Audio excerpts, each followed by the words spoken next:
Hello, how are you? Fine. All are safe? Okay. So, we are starting our lecture of chapter electrochemistry, or you can say electrolysis, the concept of electrolysis. It is our chapter number 2, and last time we are discussed about some terms like electrolyte and non-electrolyte. ये सब जो है हमने last video में जो recorded platform पे आपको भेजा हुआ था, मैंने आपको इसका थोड़ा कॉन्सेप्ट दिया हुआ था, इलेक्ट्रोलाइट क्या है, नॉन इलेक्ट्रोलाइट क्या है, एक्सेट्रा एक्सेट्रा। चलिए, तो अभी ये चैप्टर की अगर बात करेंगे तो ये चैप्टर कंप्लीटली आपका जो है यूनिवर्सिटी एग्जाम में 12 मार्क्स का जो है इसका वेटेज रहता है। 12 मार्क्स का इसका वेटेज रहता है और मैक्सिमम थ्योरीज इस चैप्टर में से आ सकती है यूनिवर्सिटी एग्जाम में। तो मैं आपको बोल रहा हूँ पहले तो कि आपको इस चैप्टर में कौन कौन सी थियरी पे ज़्यादा फोकस करना है। मैं अभी आपको सिर्फ इसका जो है एक इम्पोर्टेंट क्वेश्चन का लिस्ट दे रहा हूँ चैप्टर की स्टार्टिंग में, इलेक्ट्रोलिसिस। सो वेरी फर्स्ट आपको इस चैप्टर में करना है degree of ionisation, degree of ionisation, आयनीकरण अंश, ये थ्योरी करनी है। डिग्री ऑफ आयोनाइजेशन क्या है, इस कौन कौन से फैक्टर है जो इस पे इफेक्ट करते हैं, et cetera et cetera. So degree of ionisation. फिर हम जाएंगे इस चैप्टर में आगे, तो हम करेंगे इलेक्ट्रोकेमिकल सेल, विद्युत रासायनिक कोश, इलेक्ट्रोकेमिकल सेल। फिर आगे बढ़ेंगे इस चैप्टर में इलेक्ट्रोप्लेटिंग।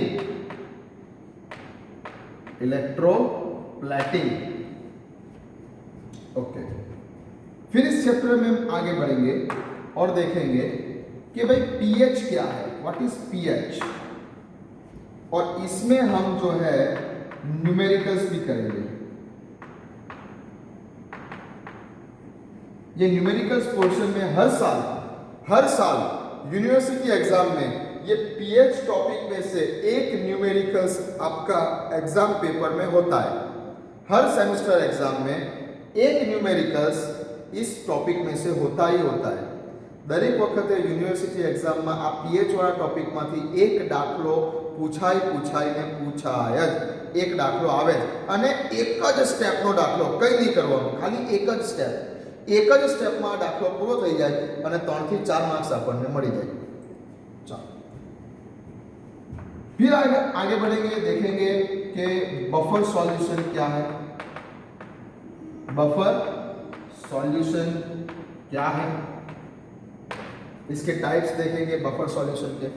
और चैप्टर के लास्ट में अभी हम पढ़ेंगे इलेक्ट्रोलिसिस के लिए दिए गए फैराडेज लॉ को। फैराडेज लॉ इलेक्ट्रोलिसिस माटेना फैराडेना नियमों। तो इस चैप्टर में हमको इतनी थ्योरीज पे फोकस करना है। पूरा तो आपका जो है 12 मार्क्स यूनिवर्सिटी एग्जाम का जो क्वेश्चन पेपर होगा, 70 मार्क्स का जो क्वेश्चन पेपर होगा, वो 70 मार्क्स के क्वेश्चन पेपर में इस चैप्टर में से टोटल 12 मार्क्स का जो कोई भी क्वेश्चन है वो सेट रहेंगे। और उसी में मैं बोल रहा हूँ इनमें से ही आपको कोई ना कोई क्वेश्चन दिखाई देगा। मैंने जो अभी बोर्ड पे लिखे हुए हैं उसी में से मोस्ट प्रोबेबली उसी में से कोई ना कोई क्वेश्चन आपको क्वेश्चन पेपर में दिखाई देगा। हो सकते हैं कि इनमें से 3 क्वेश्चन सेट हो जाए क्वेश्चन पेपर में, हो सकता है कई बार 4 क्वेश्चन भी सेट हो जाए। ओके, तो इनमें से जो होंगे क्वेश्चन तो इन्हीं में से होंगे। इस चैप्टर में से अगर क्वेश्चन पेपर में कोई भी क्वेश्चन आएगा तो इसी टॉपिक में से आएगा। ठीक है, तो पहले आप देख लीजिए टॉपिक का जो कोई भी हेडिंग है, ये टॉपिक की हेडिंग आप जो है नोट कर दीजिए। मैं आपको ऑलरेडी पीडीएफ फॉर्मेट में पूरे केमिस्ट्री के सिलेबस की नोट्स भिजवा चुका हूँ। आपके पास जो है वो टेक्स्ट बुक भी है, आपके हर एक के पास टेक्स्ट बुक तो है ही, शायद कंफर्म है। इंग्लिश में वाले के पास इंग्लिश में है, गुजराती वाले के पास गुजराती में है। ठीक है, मैंने जो नोट भिजवाई हुई है वो नोट्स मैंने गुजराती में भिजवाई हुई है। ठीक है, हो सकता है टॉपिक जैसे ही टॉपिक स्टार्ट रहेगा मैं आपको इंग्लिश की नोट भी भेजता रहूँगा, उसका कोई प्रॉब्लम नहीं है। ठीक, और आपको पढ़ना है तो पढ़ने के लिए बेस्ट मटेरियल आपकी नोट्स ही है जो मैंने भिजवाई हुई है। गुजराती में तो मैं भिजवा चुका हूँ, अगर रहेगा टाइम तो मैं इंग्लिश में भी भिजवा ही दूंगा। वरना आपके पास जो टेक्स्ट बुक है वो टेक्स्ट बुक में से आपको पढ़ना है, तो जो ये टॉपिक है उस पर खास फोकस करना है। टेक्स्ट बुक के अंदर जो है आप जो है देख लीजिए, इतने टॉपिक टेक्स्ट बुक में रहेंगे। अगर कोई टॉपिक नहीं होगा तो मैं आपको भिजवा दूंगा, इंग्लिश में तो इंग्लिश में, गुजराती में तो मैं भिजवा चुका हूँ। ओके, चलिए स्टार्ट करते हैं इलेक्ट्रोलिसिस। पिछले लेक्चर में हमने थोड़ा कॉन्सेप्ट इसका सीखा था कि इलेक्ट्रोलाइट क्या है और नॉन इलेक्ट्रोलाइट क्या है। उसकी थोड़ी बात फिर से हम रिपीट कर देते हैं कि इलेक्ट्रोलाइट किसे बोलते हैं और नॉन इलेक्ट्रोलाइट किसे बोलते हैं। अगर आप पानी के अंदर ग्लूकोज का पाउडर डालते हैं, अगर आप एक बीकर ले लीजिए और इस बीकर के अंदर पानी ले लीजिए,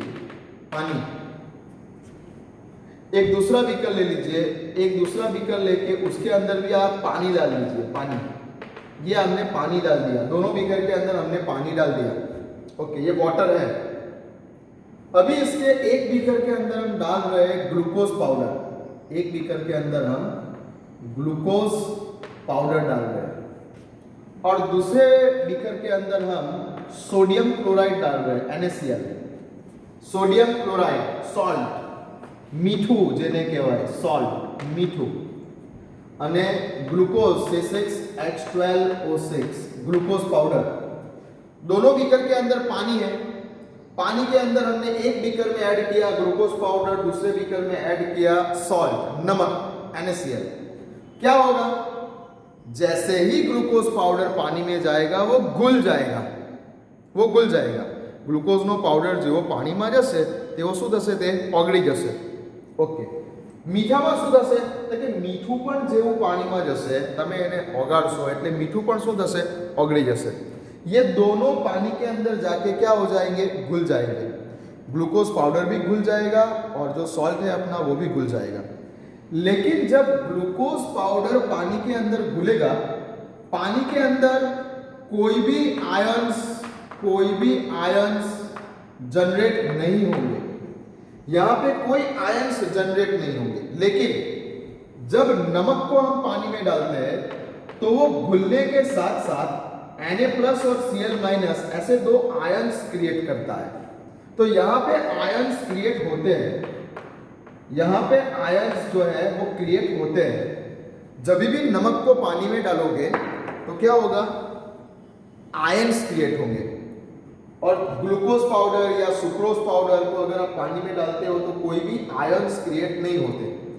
घुलते तो दोनों है, पानी में दोनों घुल जाएंगे, लेकिन ग्लूकोज का पाउडर जब घुलेगा तब वो सिर्फ घुलेगा, कोई भी आयंस क्रिएट नहीं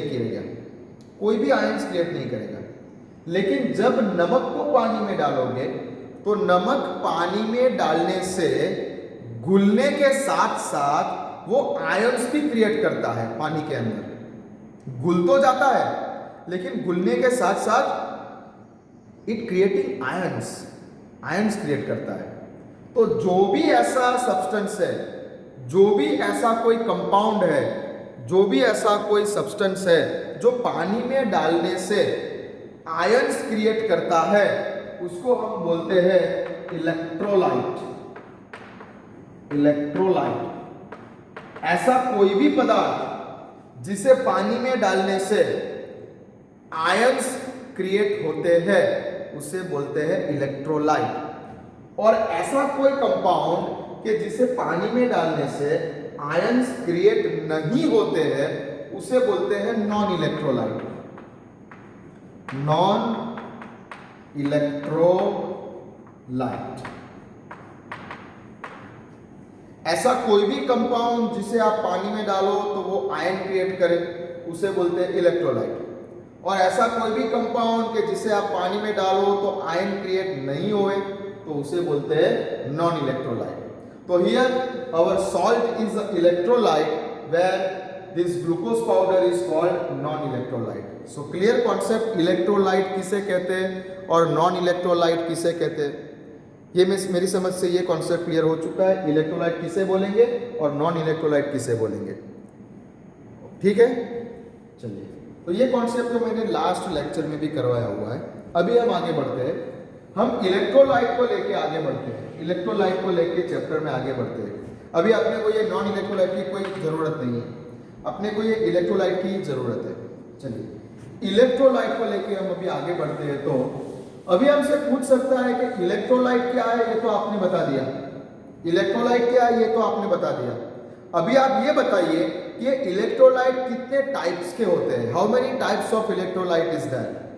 सो इलेक्ट्रोलाइट के टाइप्स के बारे में बात करेंगे। So our topic is electrolyte types, types of electrolyte.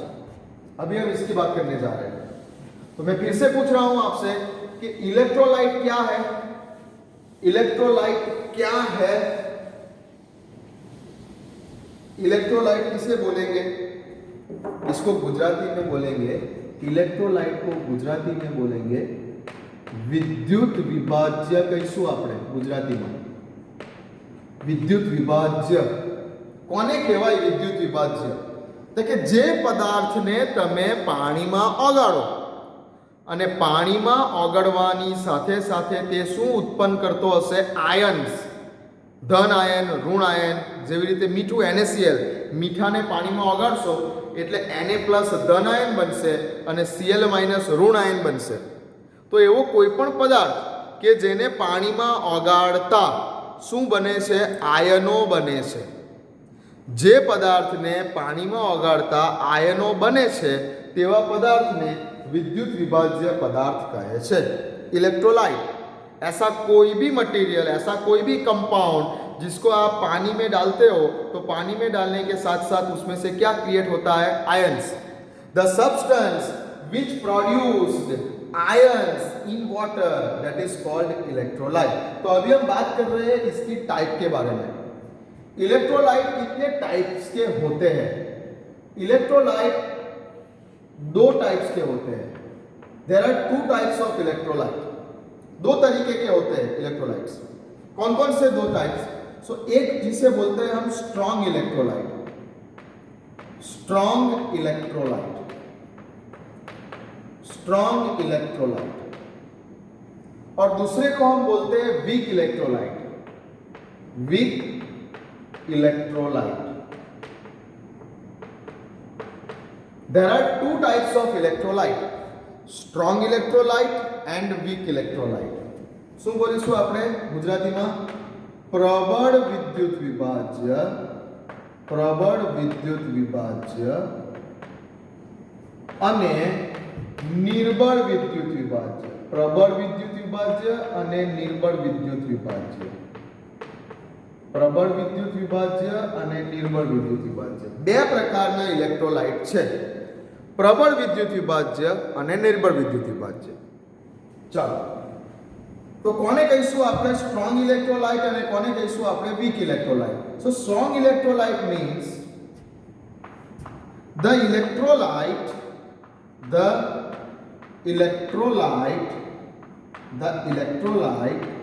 which is totally ionized in water is called strong electrolyte। The electrolyte which is totally ionised in water is called strong electrolyte. आपने जितना डाला, आपने पानी के अंदर जितना डाला, 10 ग्राम, 20 ग्राम, 50 ग्राम, 100 ग्राम, आपने पानी के अंदर जितना भी इलेक्ट्रोलाइट डाला वो पूरे के पूरा जो है वो आयोनाइज्ड हो गया। आप जितना इलेक्ट्रोलाइट डाल रहे हो वो सब इलेक्ट्रोलाइट का क्या हो जा रहा है, आयोनाइजेशन। वो सबके आयंस बन रहे हैं, जितना डाल रहे हो सबके आयंस बन रहे हैं, तो उसको बोलेंगे स्ट्रॉन्ग इलेक्ट्रोलाइट। आप जितना भी डाल रहे हो, 10 ग्राम डाल रहे हो तो 10 ग्राम डालने से 10 जो आपने डाला हुआ है पूरे के पूरा जितना भी डाला हुआ है सबका क्या हो जा रहा है, आयोनाइजेशन, तो उसको बोलेंगे strong electrolyte. The electrolyte which is totally ionised in water that is called strong electrolyte. आप जो कोई भी इलेक्ट्रोलाइट पानी के अंदर डाल रहे हो उसकी जितनी अमाउंट डाल रहे हो वो पूरे के पूरी क्या हो जा रही है, आयोनाइजेशन, उसको बोलेंगे स्ट्रॉन्ग इलेक्ट्रोलाइट। ठीक है, मान लीजिए कि आपने पानी के अंदर आपने यहाँ पे इस जगह पे एक बीकर में पानी ले लिया और यहाँ पे आपने 10 ग्राम HCl डाला, हाइड्रोक्लोरिक एसिड HCl डाला। आपने 10 ग्राम HCl डाला, पानी में गया, HCl घुल गया, घुलने के साथ साथ यहाँ पे आयंस क्रिएट होते हैं H+ और Cl-। ये कितने आयंस बने, तो 10 ग्राम के आयंस बन गए। आपने डाला कितना, 10 ग्राम जितना डाला था। HCl कितनी अमाउंट डाला था, 10 ग्राम, और यहाँ पे जो आयंस बने वो भी कितने बने, 10 ग्राम के आयंस बन गए। मतलब बोल सकते हैं हम टोटली आयोनाइज हो गया, तो इसको बोलेंगे स्ट्रॉन्ग इलेक्ट्रोलाइट। ठीक है, अभी वीक इलेक्ट्रोलाइट क्या है, वीक इलेक्ट्रोलाइट है the electrolyte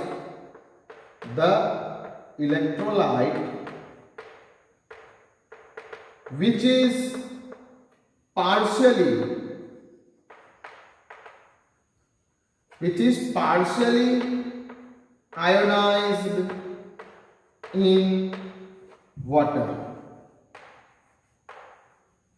is called weak electrolyte। ऐसा इलेक्ट्रोलाइट कि जिसे हम पानी में डालते हैं तब उसका पार्शियली आयोनाइजेशन होता है, कुछ ही अमाउंट पे वो आयोनाइज होगा, पूरा आयोनाइज नहीं होगा, वो पूरा आयोनाइज नहीं होगा, वो कुछ ही अमाउंट में थोड़ा सा ही जो है आयोनाइज होगा, लेकिन थोड़ा सा ही होगा, तो इसे बोलेंगे हम वीक इलेक्ट्रोलाइट। जैसे कि अगर हम फिर से एक बीकर में अगर पानी ले ले और पानी लेने के साथ साथ उसमें हम एसिटिक एसिड डालें, CH3COOH, एसिटिक एसिड जिसे बोलते हैं, कितना डालेंगे, 10 ग्राम जितना डालेंगे। अगर बीकर में पानी ले ले, पानी के अंदर अगर हम एसिटिक एसिड डालें, कितना डालें, 10 ग्राम जितना डालें, तो यहाँ पे भी आयंस तो बनेंगे। देखिए यहाँ पे कौन से आयंस बनेंगे, CH3CO- एंड H+, ये यहाँ से ब्रेक होगा, CH3COO- होगा और H+ होगा, ये दो आयंस यहाँ पे क्रिएट होंगे। लेकिन हमने डाला कितना, 10 ग्राम जितना, और यहाँ पे जो आयंस क्रिएट हुए वो आयंस, ये 10 ग्राम में से केवल 2 ही ग्राम के आयंस क्रिएट हुए। डाला था हमने 10 ग्राम जितना, वो घुला कितना, वो भी 10 ग्राम घुल गया, लेकिन जो आयंस क्रिएट होने चाहिए थे वो आयंस क्रिएट कितने के हुए, केवल 2 ग्राम के हुए। डाला था हमने 10 ग्राम, लेकिन जो आयोनाइजेशन हुआ वो केवल 2 ग्राम का ही हुआ, तो पार्शियली आयोनाइज्ड बोल सकते हैं। और यहाँ पे क्या बोल सकते हैं, टोटली आयोनाइज्ड बोल सकते हैं। हम जितना डाल रहे हैं वो पूरा आयोनाइज्ड हो रहा है, जितना डाल रहा है वो सब यहाँ पे आयोनाइजेशन कर रहा है, तो इसको बोलेंगे टोटली आयोनाइज्ड। और इस केस में क्या हो रहा है, हम जितना डाल रहे हैं उसमें से थोड़ा सा ही आयंस बना रहा है, तो इसको बोलेंगे पार्शियली आयोनाइज्ड। तो स्ट्रॉन्ग इलेक्ट्रोलाइट क्या है और वीक इलेक्ट्रोलाइट क्या है। स्ट्रॉन्ग इलेक्ट्रोलाइट ऐसा कंपाउंड है जो पानी में जाते ही पूरा आयोनाइज्ड हो जाता है, पूरा आयोनाइज हो जाता है। हम जितना डाल रहे हैं उस सबका आयोनाइजेशन हो रहा है, तो उसको बोलेंगे स्ट्रॉन्ग इलेक्ट्रोलाइट। वीक इलेक्ट्रोलाइट क्या है? अगर हम पानी में कोई इलेक्ट्रोलाइट डाल रहे हैं तो हम जितना डाल रहे हैं उसमें से थोड़ा सा ही आयोनाइजेशन कर रहा है, उसको बोलेंगे वीक इलेक्ट्रोलाइट। तो ઇલેક્ટ્રોલાઇટના બે પ્રકાર છે, સ્ટ્રોંગ ઇલેક્ટ્રોલાઇટ અને વીક ઇલેક્ટ્રોલાઇટ। સ્ટ્રોંગ ઇલેક્ટ્રોલાઇટ એટલે શું અને વીક ઇલેક્ટ્રોલાઇટ એટલે શું? તો સ્ટ્રોંગ ઇલેક્ટ્રોલાઇટ એટલે જે ઇલેક્ટ્રોલાઇટને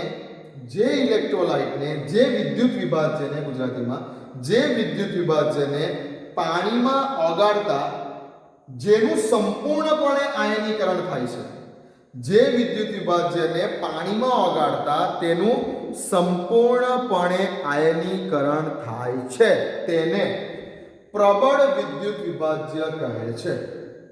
જે વિદ્યુત વિભાજ્યને પાણીમાં ઓગાળતા તેનું સંપૂર્ણપણે આયનીકરણ થાય છે તેને પ્રબળ વિદ્યુત વિભાજ્ય કહે છે। ઓકે, અને નિર્બળ વિદ્યુત વિભાજ્ય એટલે શું? તો કે જે વિદ્યુત વિભાજ્યને પાણીમાં ઓગાળતા તેનું થોડીક જ માત્રામાં, જે વિદ્યુત વિભાજ્યને પાણીમાં ઓગાળતા જેનું થોડીક જ માત્રામાં આયનીકરણ થાય છે, આયનીકરણ તો થાય છે પણ થોડીક જ માત્રામાં થાય છે, તો તેને નિર્બળ વિદ્યુત વિભાજ્ય કહે છે। તો બે ટાઈપ્સના ઇલેક્ટ્રોલાઇટ થયા, સ્ટ્રોંગ ઇલેક્ટ્રોલાઇટ અને વીક ઇલેક્ટ્રોલાઇટ। સ્ટ્રોંગ ઇલેક્ટ્રોલાઇટનું એક્ઝામ્પલ આપો એવું કહ્યું તો આપણે શું લખીશું? ફોર એક્ઝામ્પલ તરીકે અહીંયા લખીશું એક્ઝામ્પલ તરીકે HCl હાઇડ્રોક્લોરિક એસિડ। વીક ઇલેક્ટ્રોલાઇટનું એક્ઝામ્પલ આપો તો શું લખીશું? અહીંયા એક્ઝામ્પલ તરીકે લખીશું acetic acid CH3COOH acetic acid.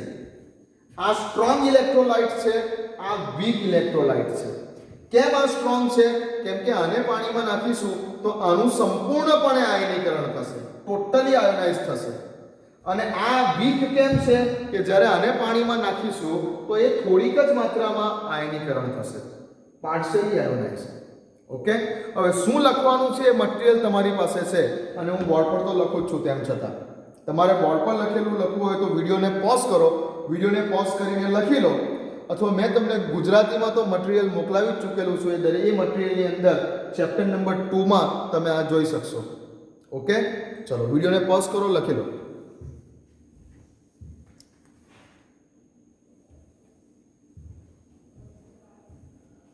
તો ટાઇપ્સ ઓફ ઇલેક્ટ્રોલાઇટ ક્લિયર। હવે આપણે step by step next topic થી સ્ટાર્ટ કરીશું, degree of ionisation. Degree of ionisation topic થી આપણે ચેપ્ટરમાં આગળ વધીશું। નોટ્સ તમારી પાસે ઓલરેડી છે જ, ગુજરાતીમાં હું તમને PDF ફોર્મેટમાં મોકલાવી જ ચૂકેલો છું, એટલે તમારે તો હવે ખાલી એને સમજવાનું છે અત્યારે। સો હવે પછીનો ટોપિક જે આપણો સ્ટાર્ટ થશે તે ટોપિક સ્ટાર્ટ થશે ડિગ્રી ઓફ આયોનાઇઝેશન થી। ડિગ્રી ઓફ આયોનાઇઝેશન થી ટોપિકની શરૂઆત કરીશું। ડિગ્રી ઓફ આયોનાઇઝેશન જેને આપણે શોર્ટમાં બોલીશું DI, ડિગ્રી ઓફ આયોનાઇઝેશન, જેને આપણે ગુજરાતીમાં બોલીશું આયનીકરણ અંશ, આયનીકરણ અંશ। ઓકે, તો વિડિયો તમને હવે ફ્રીક્વન્ટલી મળતા રહેશે, સમજો। જે ટાઈમ ટેબલમાં છે, તમને જે ટાઈમ ટેબલનો સ્લોટ આપે છે એ ટાઈમ ટેબલના સ્લોટની અંદર છે ત્યારે જ તમારા આ વિડીયો આવશે એવું જરૂરી નથી।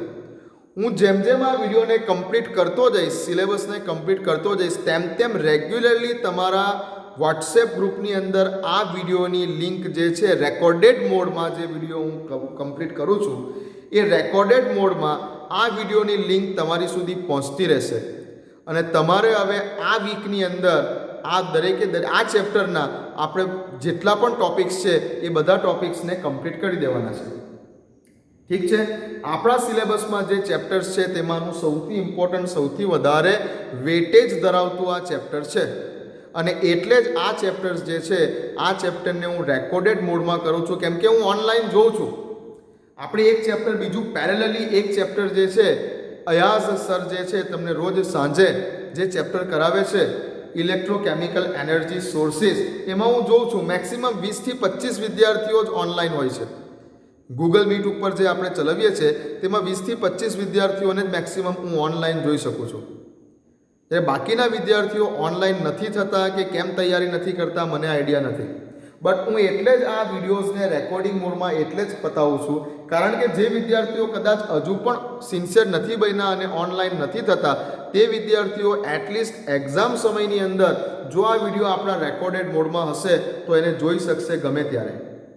ઠીક છે, તો હવે ટાઈમટેબલના સ્લોટ પ્રમાણે તો આવશે જ તમારી પર વિડીયો જે આવી રહેલા છે તે ટાઈમટેબલના સ્લોટ પ્રમાણે. બટ આપણા જે આ ચેપ્ટરના વિડીયો છે અને પર્ટિક્યુલરલી મારા જે વિડીયો છે એ ટાઈમટેબલના સ્લોટ સિવાય પણ આવશે.